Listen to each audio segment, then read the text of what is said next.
Converted man here. Bible Prophecies 101. A comment mentioned Bible prophecies and how the person used to believe that there were those until they looked into it. I thought, okay, that's worth making a video about, maybe. So I thought I'd look at some Bible prophecies, or at least one, and go over the many problems of any prophecy in general and biblical prophecies in particular. Now, I'm going to be using this particular website because one website's good enough for me. Whatever. This is Church of Jesus Christ, but they think that these are prophecies, and other Christians would probably agree with some of these prophecies or all of them. So it's good enough, I mean, whatever. So they say that long before Jesus' birth, ancient prophecies foretold many events related to his role and mission. These prophecies were given so people would recognize Jesus when he came and have faith in him as their Savior. And I mean, why would you need faith if you knew the prophecy? Oh, well, anyways. Isaiah in the Old Testament wrote about 700 years before his birth. Citation needed. How we know it's 700 years. Oh, well, whatever. Behold, a virgin shall conceive and bear a son and call his name Emmanuel. This is from Isaiah 7:14. Okay, well, let's take a look at the entire thing of Isaiah, because, that's kind of important. Let's look at, I hate reading the Bible. I used to not, but now I do, it's all made up. I don't care about it, but whatever. So let's start with Isaiah 7:1. It might be good to start with the first, very first part of it, but whatever. We'll just start with this. Good enough. So when Asa, son of Jotham, the son of Uzziah, oh my God. So when this guy was king of Judah, man, this is badly written. King, blah, blah, blah, king of, okay. So, some king marched up to fight against Jerusalem, and they could not overpower it. Okay, that's the context. So this is when it happened. All right. I'm trying to make a coherent Bible timeline. Can't be done, by the way. Okay, now the house of David was told. Who told the house of David? Who knows, but whatever. Aram has allied itself with Ephraim, so the hearts of Aaron's people are shaken as the trees of the forest are shaken by the wind. Okay. Then the Lord said to Isaiah, God just talked to people back then. Go out and your son Shear-Jabba to meet Asa the end of the aqueduct at the upper pool on the road to Lander's field. Yeah, very specific instructions there, God. He didn't use hey, right here, go to that location. Man, if only God was that clear and coherent today. Oh well. Say to him, be careful, keep calm, and don't be afraid. Don't lose heart because of these two smoldering stubs of firewood, because of the fierce anger of whatever, and then blah, blah, blah, whatever, have plotted your own, saying, let us invade Judah, let us tear us apart, divide it among ourselves, and make the son of Samuel king over it. Yet, this is what the sovereign Lord says. Okay, now, so is he supposed to say to him all of this, or just, that part? What is he supposed to say? Well, anyways, God says to Isaiah, how do we know it's God? Because it said it. That's what God said. Who is telling this story? That's a good question to ask, isn't it? Who knows what's going on right now? Is it Isaiah that's relaying this story? Who is Isaiah telling the story to? Who's writing this down? Is this being dictated? Is somebody keeping notes as this is going on? I don't know. Do you know? Does anybody know? How does anyone know about any of these events? Oh, it doesn't say. Well, it doesn't matter. Yeah, who cares? Anyway, so this is what Sovereign Lord says. Not just Lord. It's got to be Sovereign Lord. It will not take place. It will not happen. Head of blah, blah, blah. Within 65 years, it will be shattered to people. Blah, blah, blah. And if you do not stand firm in your faith, you will not stand at all. Now, this is interesting to me. Hold on a moment. Hold on. Okay.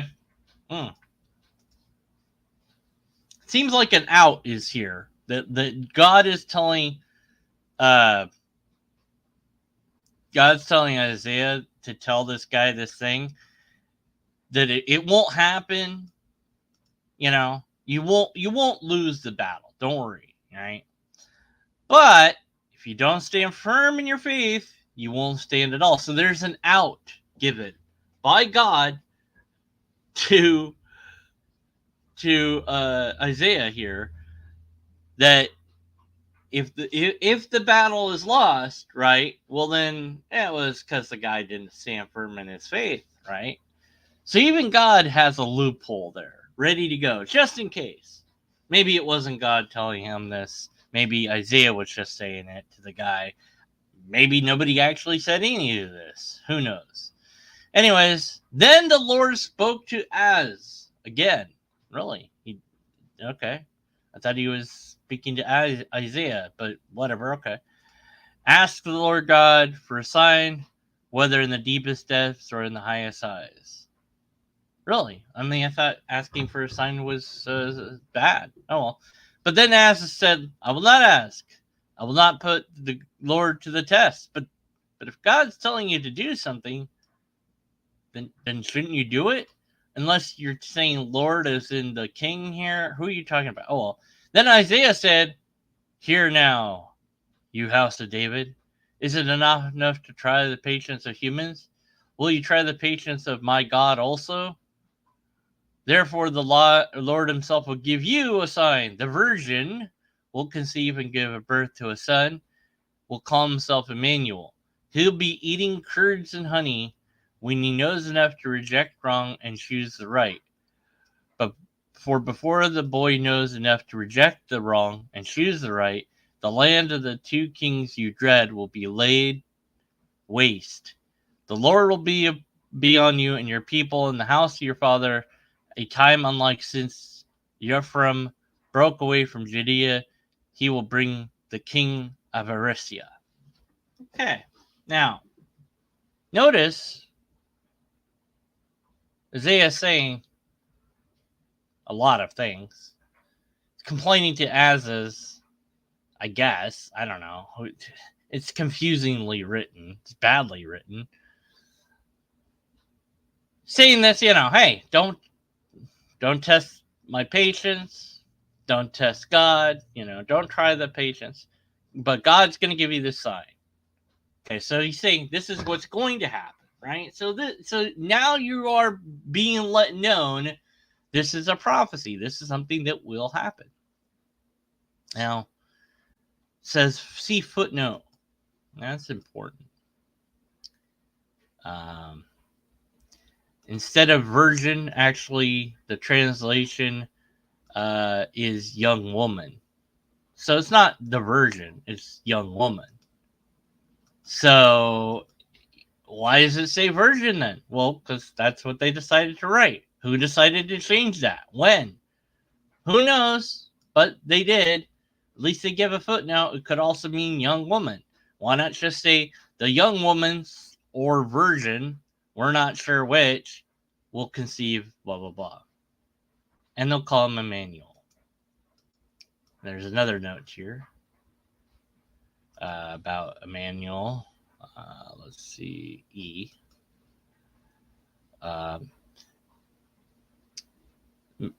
The Dead. This is Mesozoic text. The Dead Sea Scrolls. Son and he, or son and they. So there's some translation woo-ha going on there.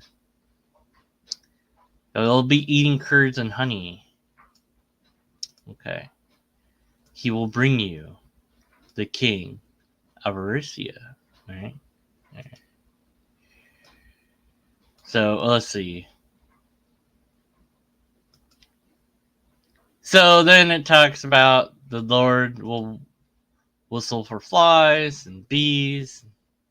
They'll come and settle, and a whole bunch of stuff happens, you know. Okay, so now here's the thing. They take that passage, they take just this part of it,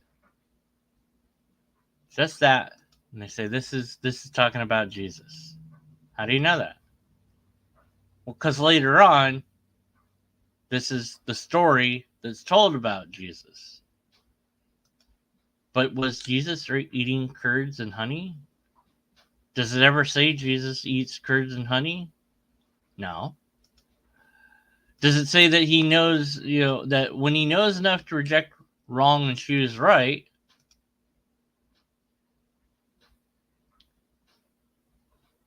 And also, what about the land of the two kings Udre will be laid waste?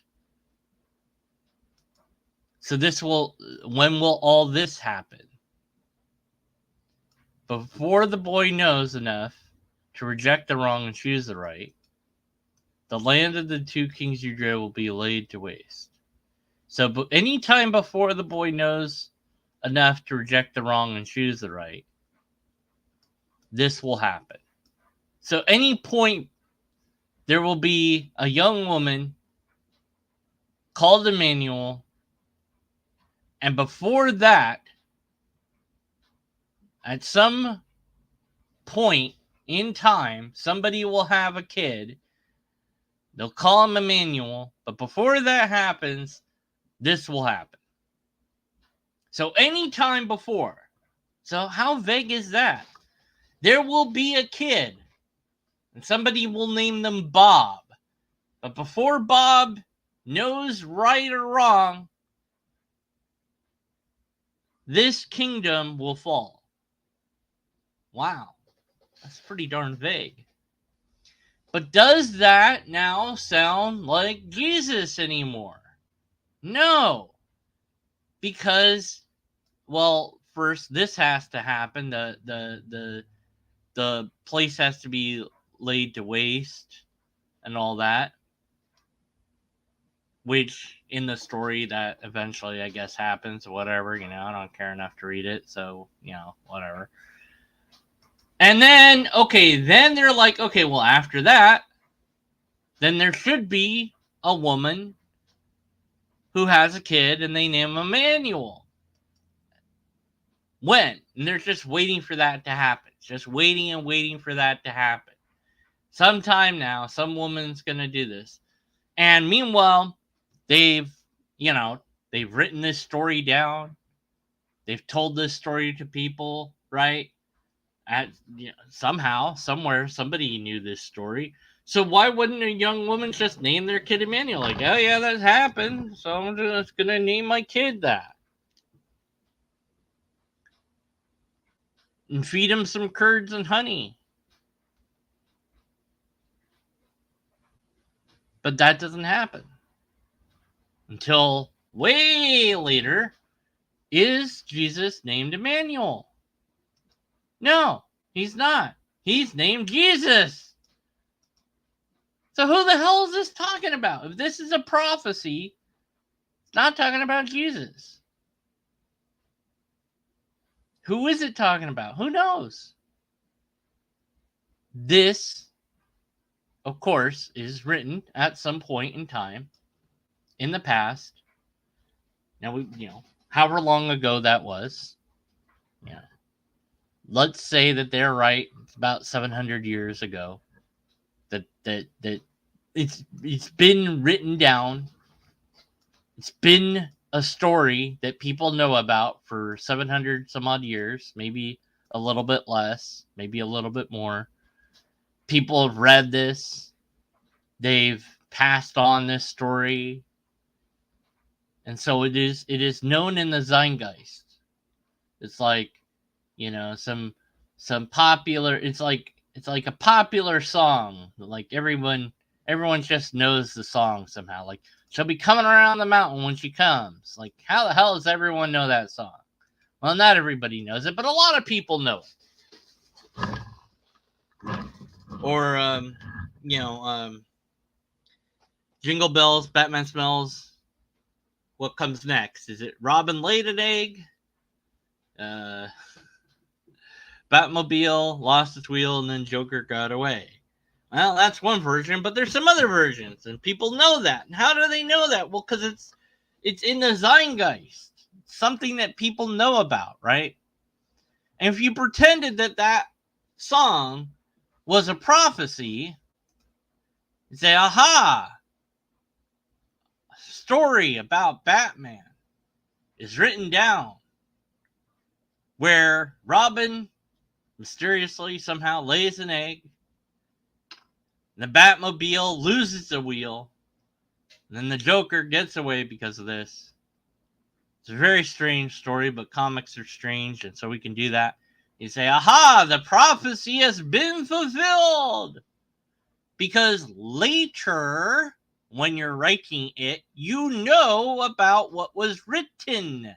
So you, making up a story, can match the older story and say, oh, look, it fits. But the apologist pretends that this is actually happening. That the story that you're reading later on about Jesus is actually being diligently recorded, I guess in real time by somebody, not sure who, but somebody is there recording these words, recording these events, diligently keeping track of what's said. Somehow, this anonymous person keeping track of all of that. Just this. Let's just say this. Forget about the New Testament for now, but Isaiah said this. That's a long thing to say. And then before that, he had to say all this stuff. God told him to say, be careful, keep calm, blah, blah, blah, blah, blah, this whole thing, like this whole paragraph of stuff. And says, but as you're explaining it, then also say the sovereign Lord says all this. It's like, that's a lot to remember. That's a lot to remember for one guy. But you could do it. You could commit that to memory. But who the bleep is Isaiah telling, hey, by the way, God told me all this. Make sure that you record that somehow. I don't know, write it down or something. Might be important later on. That's the mystery of how anyone knows any of this actually happened, is who recorded it, when, and how. We don't know. No idea. Who's the narrator? Don't know. So, how is this a prophecy? Why is this a prophecy? Well, they said it was. They just said that it was. That's what makes it a prophecy. Is that, well, obviously it's just talking about Jesus. How do we know? What do the Jewish people think of this particular verse?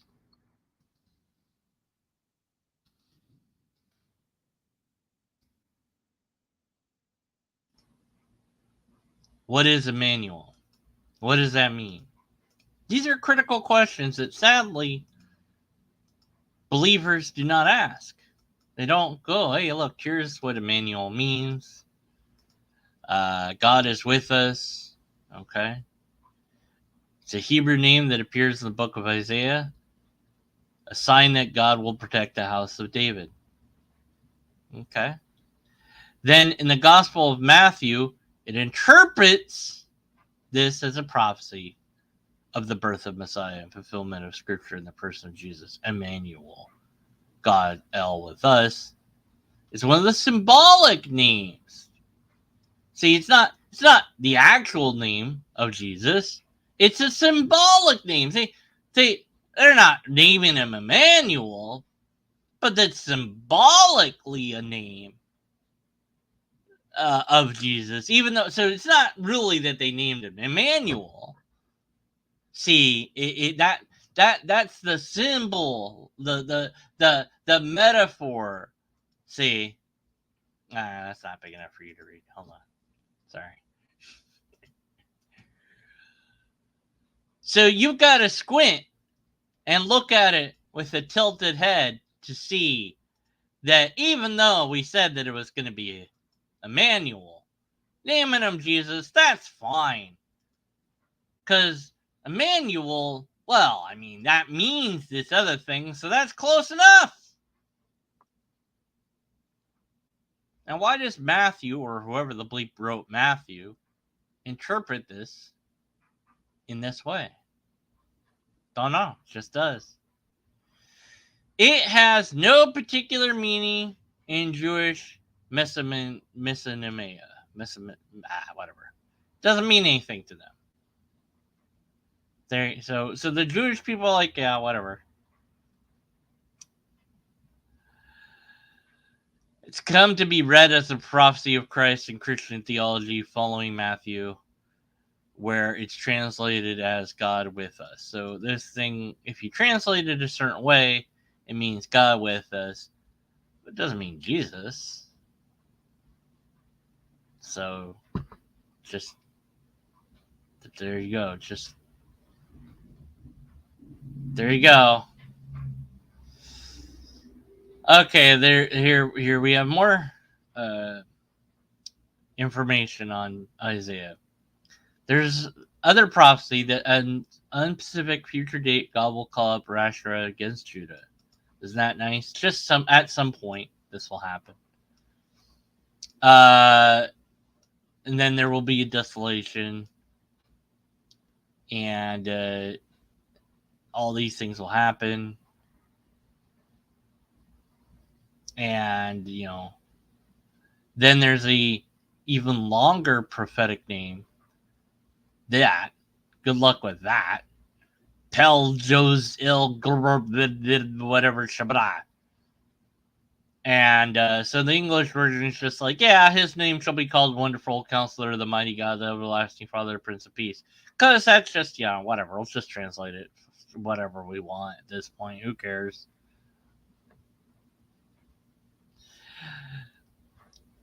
If you actually read into this and you go, wait a minute, when did this happen? Well, scholars, whoever they are, date this when this happened, and that, did any of this come true? Well, there's all these symbolic names, all these things that supposedly mean things. And Emmanuel symbolizes the hope of imminent defeat for Syria and Ephraim, to where Emmanuel is addressed as the people whose land is about to be overrun by the Assyrians. So does this prophecy even come true at all? Might be worth looking into if you think biblical prophecy is even a thing. And that's just one biblical prophecy that at every turn doesn't appear to be about what the webpage says it was about. It's like, here's this thing that's about Jesus that we know about, and how do we know it's about Jesus? Well, we're not going to explain that, but we're just going to say that. We're going to cherry pick a verse, and we're going to say, that's it. That's going to happen. See, that is the birth of Jesus. It's a virgin. Well, it's a young woman. That's got to be Jesus. Isn't that nice? There you go. There's a prophecy about Jesus because we said it was. Lots of problems there. How do we know it's a prophecy? Like when somebody first says the thing, now in this case, Isaiah was like, this will happen. So he was clearly saying this is a prophecy. This is something that will happen. Now it's vague. because he doesn't give any time frame for it. This place will fall, these kingdoms will fall, then some women will name their kid this thing, but before that happens, all this stuff will happen. Okay, so at some vague point in time, eventually these places will fall. Now, if some woman happened to name their kid that before that happens, that would really screw things up, wouldn't it? Oh well. Anyways, other Old Testament prophecies foretold Jesus' life in remarkable detail. No, they don't. Mecca knew the Savior would be born in Bethlehem. See Mecca 5:2. Oh, good. Here we go. Now we just know already. We already know without looking at this. Didn't they steal the whole story from some Egyptian guy and change the name? I don't. There's more problems with all of this than even I'm covering. Yeah. As far as where the stories came from in the first place. There's so many similarities between the biblical stories and other stories of other religions that were around the same time of Judaism and then later on Christianity. That's like who borrowed what from where. That's not anything I know anything about. All I can do is point out the problems of so-called biblical prophecy, of which there are many. We don't know when it's a prophecy. It's usually vague. And when we actually look at it, it appears. Oh, there we go. Laundry's done. It appears that I knew that was going to happen. I should have prophesied that. Well, that it's not even a prophecy about the thing that it said it was about. So, the Savior will be born in Bethlehem. Okay. Let's see what it actually says. Let's see if it actually says that. So I'm gonna have to go to Mecca, whatever. God, I read more of the Bible. But you, blah, whatever, all these weird ass names. Though you are among the clans of Judah, out of you will come from me one who will be ruler over Israel, whose origins are from ancient times. Okay. What? That's the verse. And we have no idea what the hell that's talking about. So we might want to go and, again, start with, the first chapter. Just an idea. By the way, the chapters and the numbers, that all got added later. But anyways, marshal your troops now. Call city of troops. For siege is laid against us. They will strike Israel's ruler on the cheek with a rod. But you, Bethlehem, whatever, you'll get, one of you will have a ruler. Wow, that's really a prophecy, isn't it? That's an amazing prophecy. Hey, your army is going to have a leader. What? You don't say? Wow. Israel will be abandoned until the time when she who is in labor bears a son. And the rest of his brothers return to join the Israelites. Again, now is this metaphor? Like, metaphorically, a woman bears their kid, so it's not actual woman that's actually doing this? I don't know. He will stand and shepherd his flock in the strength of the Lord, in the majesty of the name of the Lord his God, and he will live securely, for then his greatness will reach the ends of the earth. So it sounds like we're talking about something that will happen. Sounds prophetic. Might not be prophetic, but it sounds vaguely prophetic. And he will be our peace when the guys invade our land and march through our fortresses. He will raise against them 7 shepherds, 8 commanders, who will rule the land of Esra with the sword, the land of Nimrod with the drawn sword. Okay, so these are things that are required of this person that will be from Bethlehem. So did Jesus raise against them 7 shepherds? No, he's got 12 disciples. What about 8 commanders? Does Jesus have 8 commanders? No. Is 7 plus 8 12? Let's see, I'm bad at math. It might be. Pretty sure it's not. No, that's 15. So, no, that's not Jesus either. Did they rule over the land of Astra with the sword? Well, Jesus talks about a sword at some point. Jesus says something about a sword.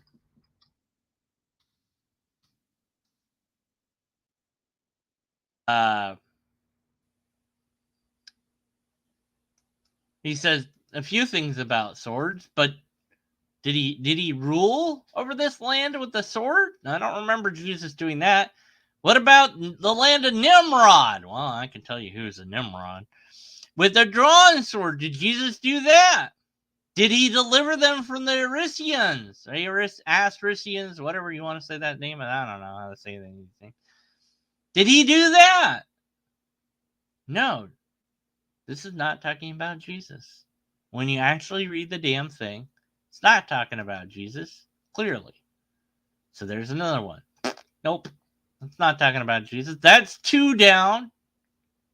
That's 2 so-called biblical prophecies knocked down by just reading the entire verse in full. That's all you had to do was read the entire thing rather than go with the cherry-picked verse that later on in the New Testament says, hey, remember they said this thing? That's about Jesus. Oh, that's great. Yeah. Let's go and read that. Nope, it's not about Jesus at all. It's about somebody else. Not about Jesus, though, because he didn't do any of those things. So if you were wanting to make that into a prophecy about Jesus, and you were making up the story of Jesus, because you clearly could, then you'd have Jesus rule over and yada, yada, yada. You'd have him do all the things so that it would fit perfectly. Wouldn't you? Yeah. So you must go, well, doesn't that kind of show that they didn't make up the story then? Well, no, because they might have only known about parts of it, or they might have relied upon the fact that people were illiterate in that day, did not read, would be familiar with the story, but not have it memorized, and say, remember it says this? Oh yeah, I remember hearing that from the rabbi in the temple. Yeah, she said something about that. That sounds familiar. They didn't verify and go check. They couldn't because they were illiterate at the time. So whoever's telling the people at the time, yes, our Savior, Jesus, and by the way, he's from Bethlehem. And they're like, yeah, so? Well, remember it says this thing about the Bethlehem? Oh, yeah, I know that. All right. No, not impressed so far. Hosea spoke of the time Jesus would spend in Egypt as a child. Really? Hosea 11:1. At least we're starting with the first passage this time. All right. Well, let's go see what Hosea says. Jesus will spend time in Egypt as a child. Well, let's go see if he does. All right, Hosea, what do you got to say? All right, well, here we go. When Israel was a child, I loved him, and out of Egypt I called my son. Well, that doesn't really tell us diddly and squat, does it? Yeah, we might want to go back to Hosea 10. That might tell us something. Let's see. Hosea, blah, blah, blah. Oh my God. Blah, blah, blah. Nope. It didn't. Okay, that's fine. All right. Well, let's see what the context says. When Israel was a child, I loved him. So, are we talking about Israel as a kid, or are we talking in a metaphor here? See, this is a problem. Again, this is metaphoric. because Israel is this nation, right? So when it was young, the nation was young. I called it out of Egypt, and I called my son. So unless you're saying Israel's a kid instead of a nation in this context, then what the hell are you talking about? But if you're saying it is a kid and not a nation, it's confusing no matter what. Either it's the nation Israel, and this is poetic, which means you're not talking about an actual kid. You're talking about the nation. If Israel means a kid of some kind, why would you mention that? Out of Egypt I called my son. What are you talking about? Who's your son? Your son is Israel. Right? So that's who you're calling out of. That's who you're calling. Anyways, but the more they were called, the more they went away from me. They sacrificed to the Baals. And they burned incense images. Okay, so wait a minute. We're not. So where here does it say that Jesus was in Egypt as a kid? Where is it talking about Jesus at all so far? No hint that this one tiny verse they're saying is about Jesus. Nothing hints to that, even a little. As we go on and read the rest of it, none of this seems to be talking about Jesus, does it? In fact, it seems to me that when they're saying when Israel was a child, they're talking not about a kid, but about the nation Israel. And this is poetic language. So there's another biblical prophecy shot down dead. It's not a prophecy. It's not about Jesus. So that's another one wrong. Do I need to keep going? No, but I will. The book of Psalms talks about how Jesus would speak in parables and would be rejected by his own people. Now, that's not much of a prophecy. All the latest gurus that you can find online and people of all sorts, and there was just a video that somebody I like talked about this guru type guy that's like, yes, everything is an illusion and nothing is real and and that voice in your head telling you that I'm wrong. Oh, that means I'm right, Of course people are gonna not believe you because you're nuts. So saying that, hey, people aren't gonna believe you isn't really much of a prophecy when you're saying stuff that don't make no sense. Anyways, so see Psalms 69, 8, and 78 too. All right, let's go look at your cherry-picked verses, I guess. See if they say anything that's even close to looking like Jesus at all. All right, I'm a foreigner to my own family. I'm a stranger to my own mother's children. What the hell? Who the hell is that talking about?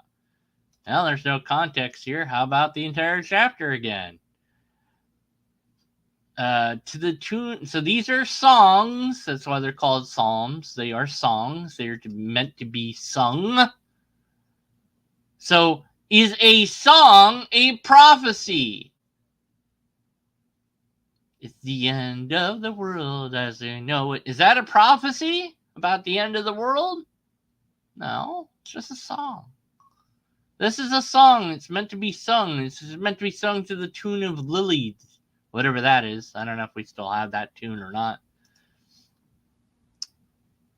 It's meant to be for the director of music. This is meant to be sung. That's it. Just a song. Save me, O God, for the waters have come up to my neck. I sink in the murky depths where there's no foothold. I've come into the deep waters. The floods engulf me. Bum, bum, bum. I'm worn out, calling for help. My third is approached. My eyes fail, looking for my God, but there's no God. Those who hate me without reason outnumber the hairs on my head. Many are my enemies without cause. They seek to destroy me. I'm first to restore what I did not steal. This song really sucks. Anyways, we get it. All right, I'm gonna stop singing it. You, God, know my folly. My guilt is hidden from you. Blah blah blah. All right, yeah. For I endure scorn and am a foreigner to my own family. Hey, look, there's the part that they told us to read. But when I those that sit at the gate mock me, I am the song of the drunkards. Whoa, wait a minute. So whoever is singing this song, which by the way, this song was given to the director of music, whoever that is, of David. The song is meant to be sung to the tune of Lilies. Okay, so it's a song. And so if I'm directing music and I am singing this song, then the song, when I say I'm referring to me in the song, right? If the congregation is singing the song, they are singing about them when they say the word I, because that's how the word I works. It refers to you. When you read the word I, you're saying you. But when you read the word you, it's me. Wait, huh? You know what I mean. All right. Who's saying this, though? If it's not me that's singing it, well, then it's the director of music? Is that who's talking about? Who is the I in the song that is supposed to be singing this? If this is supposed to be Jesus singing this song, which is weird, but okay, sure. So we'll just pretend Jesus is singing this song about himself. Did the waters come up to Jesus' neck? No. He walked on water. Did a flood ever engulf him? Nope. Was his throat parched? Well, towards the end, maybe, yeah. Did his eyes fail? No. Did those who hate him without reason outnumber the hairs on his head? Maybe. We don't know. Don't know about how many hairs are on his head. We're never given an account of that in the Bible, nor how many enemies Jesus had. So don't know about that. They're my enemies without cause. Well, I don't know. Seems to me that Jesus' enemies, if he had any, might have had some cause. Was Jesus forced to restore what he did not steal? No, not really. I guess you could say very metaphorically, perhaps. You, God, know my folly. Wait a minute. Did Jesus have follies? My guilt is not hidden from you. Did Jesus have guilt?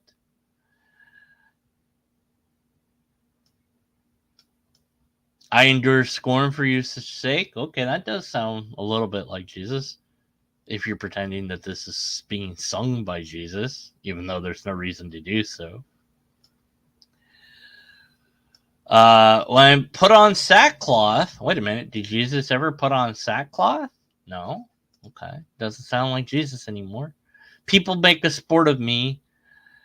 There's people that sit at the gate and mock me, and he's the son of drunkards. Is Jesus the son of drunkards? I don't remember any drunk person at all in the New Testament, let alone one that's singing about Jesus. Well, that doesn't sound like Jesus. He says, but I pray to you, Lord. Okay, Jesus does pray to the Lord at least once. But does this sound like something that Jesus would pray? Yeah. Doesn't really sound like it, but you know.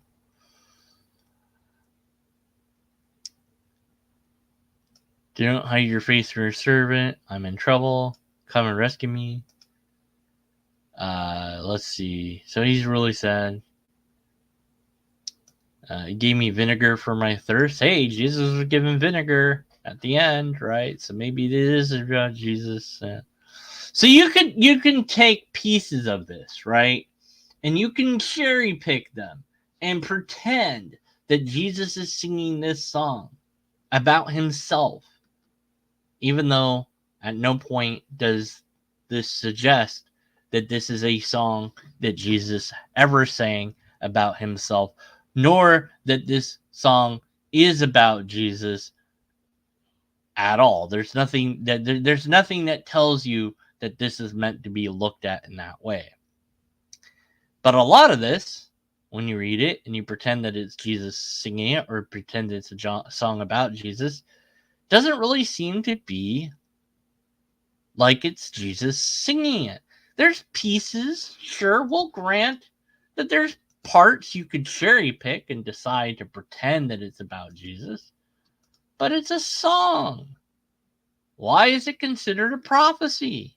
Well, it seems like it's talking about Jesus. That's good enough for me.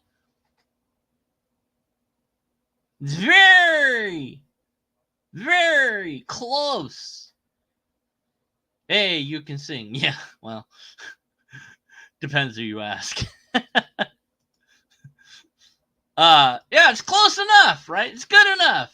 And for some, it is, but not for me. So I'm going to call that a kind of maybe, if again we pretend a lot of things. And there's another song. Oh, I don't want to sing another song. Why? Why? Alright, fine. We'll look up the. Alright. I guess we'll look up the stupid song and see what it says. I don't wanna, but I'll do it. It's because I want to make a point here. And the point is, well, I'm making it, so. I will open my mouth with a parable. I will utter hidden things, tales, things from old. Okay. Well, that could be anything. I mean, that could be talking about anybody. What are you talking about here? What's the song about? All right, a mascala of Afa. Whatever the hell that is. Whatever. What is this? Probably a literary or musical term. Oh, okay. So this is a type of song of that, whatever that is. So again, it's a song. So I guess again we're gonna pretend that this is Jesus singing, or that this is a song about Jesus or something. So that's the only way that this makes. I don't know. That's how we're gonna get this to be about Jesus. Maybe my people hear my teaching, listen to the words of my mouth. I will open my mouth with a parable. I will utter hidden things from old, things we have heard and known, things our ancestors told us. We will not hide them from their descendants. We will tell the next generation. Star Trek, the next generation is about Picard and William Riker. Data's 2, and there's a guy. Oh, sorry. What was that? Okay. His powers and wonders done and decreed statutes for Jacob and established law in Israel. Wait a minute. Whoa. Okay, these are deeds of the Lord. Okay. He commanded our ancestors to teach our children so the next generation will know the children yet born, blah, blah, blah. Okay, so you're singing about. This can't be Jesus singing. Can't be about Jesus, can it? That really doesn't. I mean, maybe Jesus did open his mouth of a parable. He did talk about the stuff from old. But could this be that this song is just about reminding people to tell the next generation the stories so that those stories carry on? You know, maybe you've got like a family story that you tell your kid, you know, and you want your kid to tell their kid about that story because it's really funny or silly or whatever. But the more you read, As you read this, even if you're pretending it's about Jesus, you're pretending that Jesus is singing it, it doesn't seem like it's actually Jesus anymore. That's about Jesus in any way.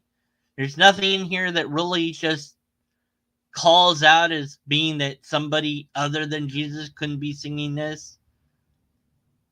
Human beings ate the bread of angels. When did that happen? He sent them all the food that they could eat. When did that happen? Oh, because it rained manna for people to eat. Yeah, that would be a good sign, because that happens in the Old Testament where manna comes from heaven and people eat it and they complain about this free food. But it's only happened once and it's never happened again. Just really be interesting if that was to happen. That'd be something good. It's a lot of people starving. I don't know. Anyways, they ate till they were gorged. He'd given them what they craved. Wait a minute. No, he didn't, because they complained about it. But before they turned down from what they craved, even when the food was still in their mouth. Oh, yeah. See, that's what I said that happened. And God was pissed off. He put to death the sturdiest among them, cutting the young men of Israel. Okay, this doesn't sound like Jesus to me. So I'm calling it. That one is not a prophecy. It's not looking good. These biblical prophecies so far, we've had how many? 1, 2, 3, 4, 5. And out of those 5, I gave them maybe kind of, if you tilt your head and squint your eyes, that you could kind of have it. So 1 out of 5 gets a maybe. That's not very good. Not looking good here for these biblical prophecies. All right. Another of Isaiah's beautiful prophecies talk about Jesus' role in sacrifice. Blah, blah, blah, blah. Isaiah. Again, it's Isaiah. Isaiah has a lot of prophecies, apparently, in it about Jesus. It doesn't, but we're going to pretend like it does. All right. Guess so. I'll do this. I think I'll be done with this, because I think my point's been made, but I'll reiterate my point when I'm actually done with this, I guess. All right, so this is what we're cherry picking now.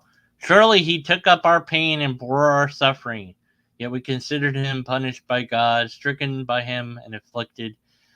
He was pierced for our transgressions, crushed for iniquities. The punishment that brought us peace was on him, and by his wounds we are healed. Well, sounds a little bit like Jesus.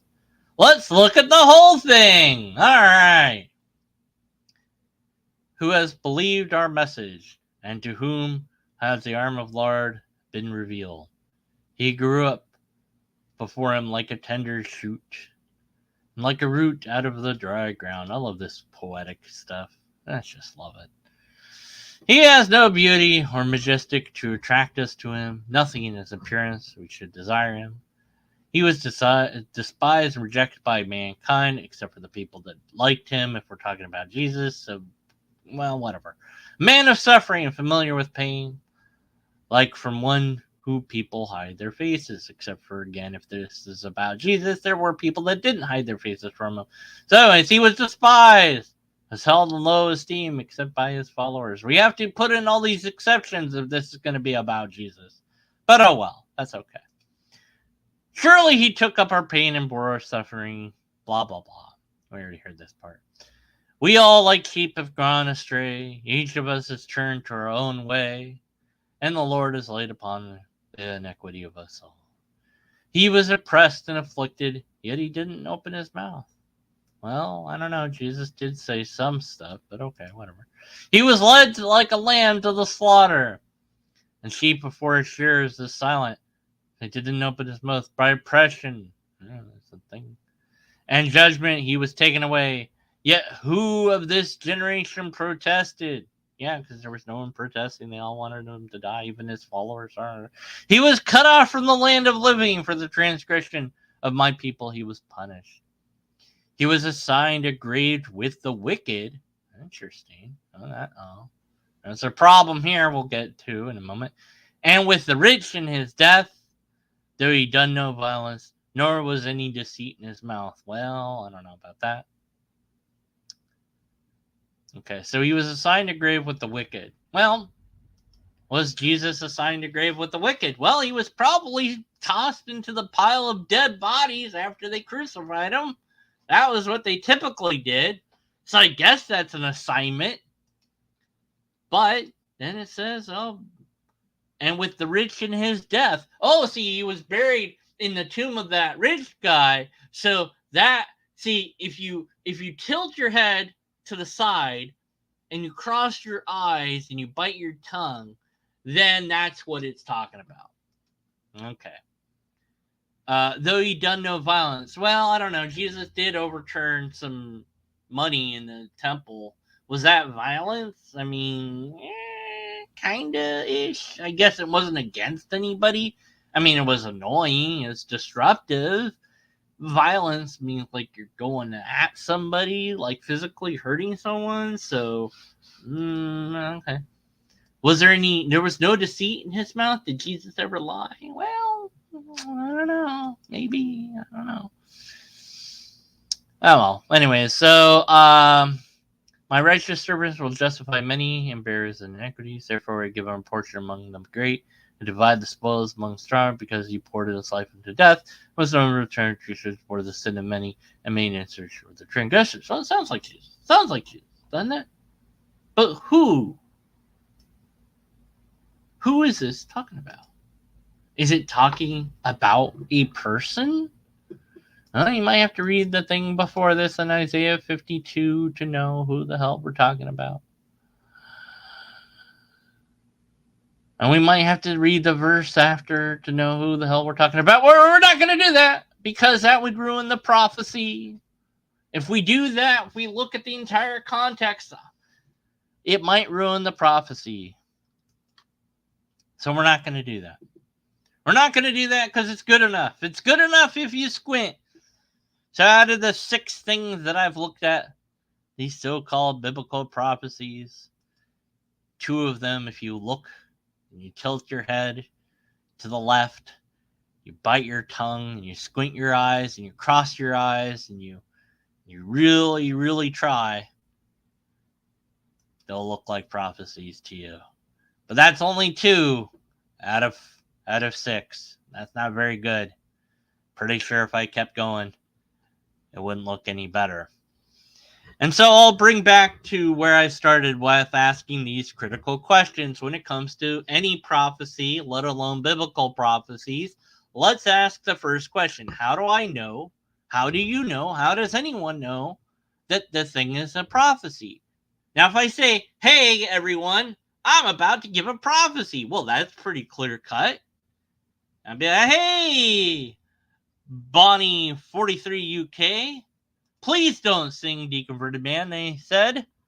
And I heard them and said, no, I'm going to sing more.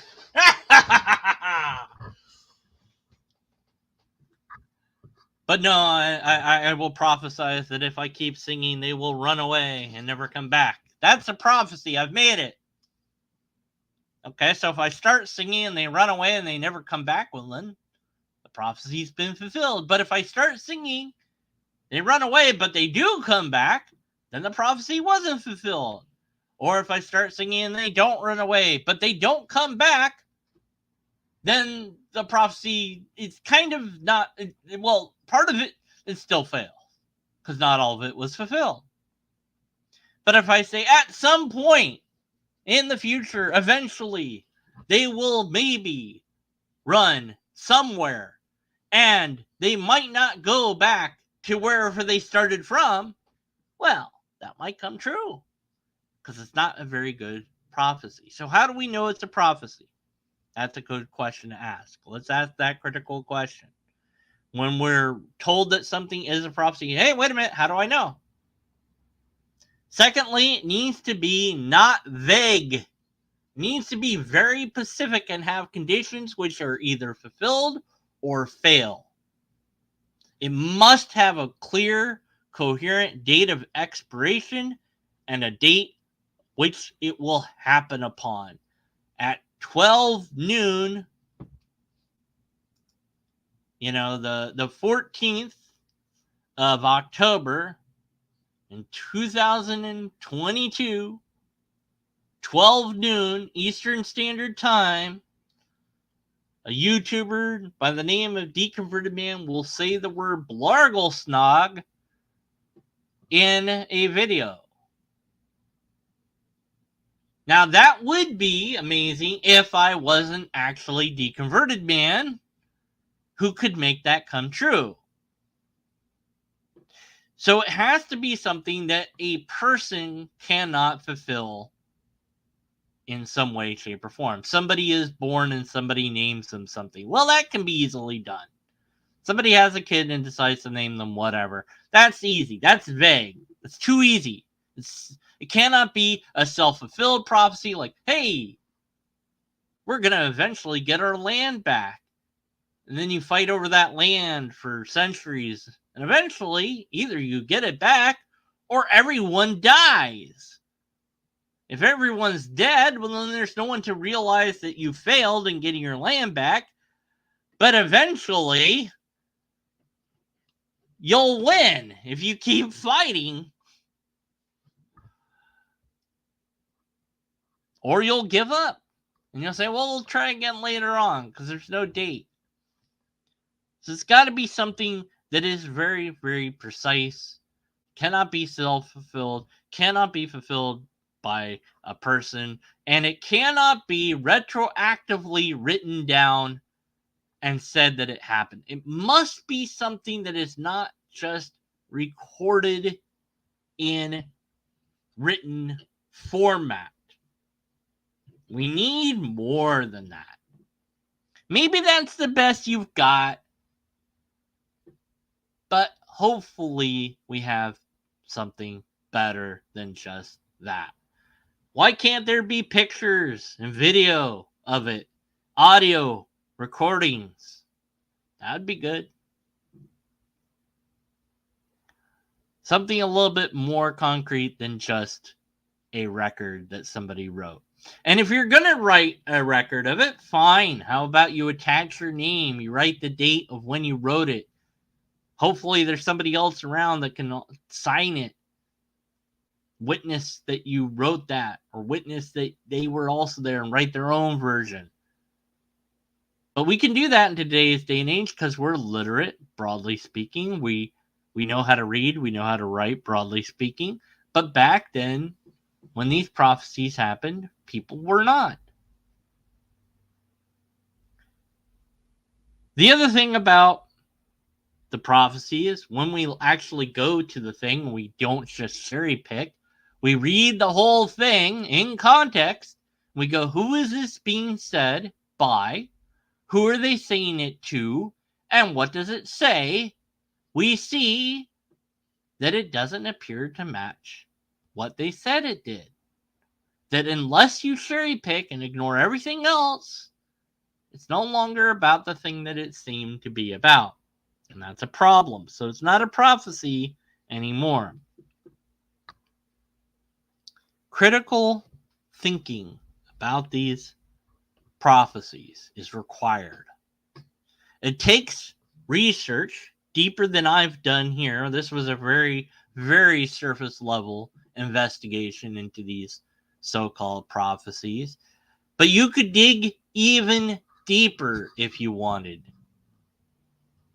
But just try to find, how do we know when something is a prophecy? Find something that says that. What's the methodology used? I looked. I couldn't find a darn thing that tells you how to figure out when a thing is a prophecy. Oh, yeah, there's things online you'll find about how you identify current prophets. Oh, that's a whole different rabbit hole to go down.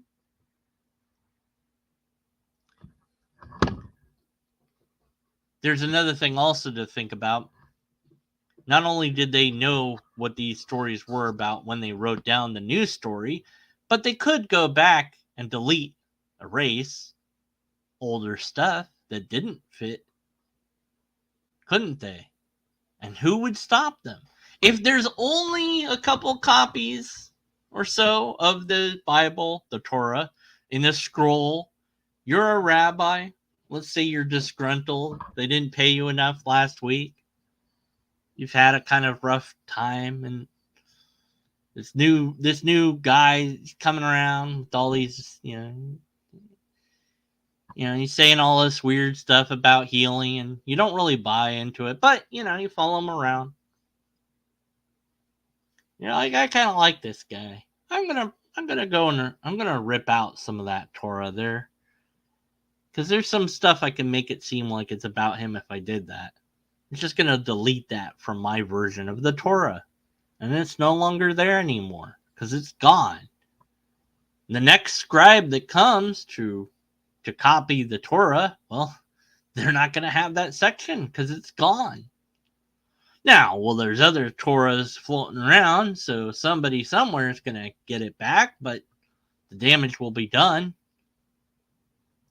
And if I get enough other people to do that, or if I convince people that this is the correct version, well, mine will win. And I'm not saying that that's what happened, just that it could happen. And that should give us some pause for thought. I'm not impressed by the biblical prophecy or prophecy in general. If you say enough stuff, something is bound to come true. If it's vague enough, ambiguous enough, it needs to be specific, exact, precise. These things are not that. And finally, and not finally, God is weird. And one moment giving us all these prophecies so that you'll know that it's God. But I don't know. Just me personally.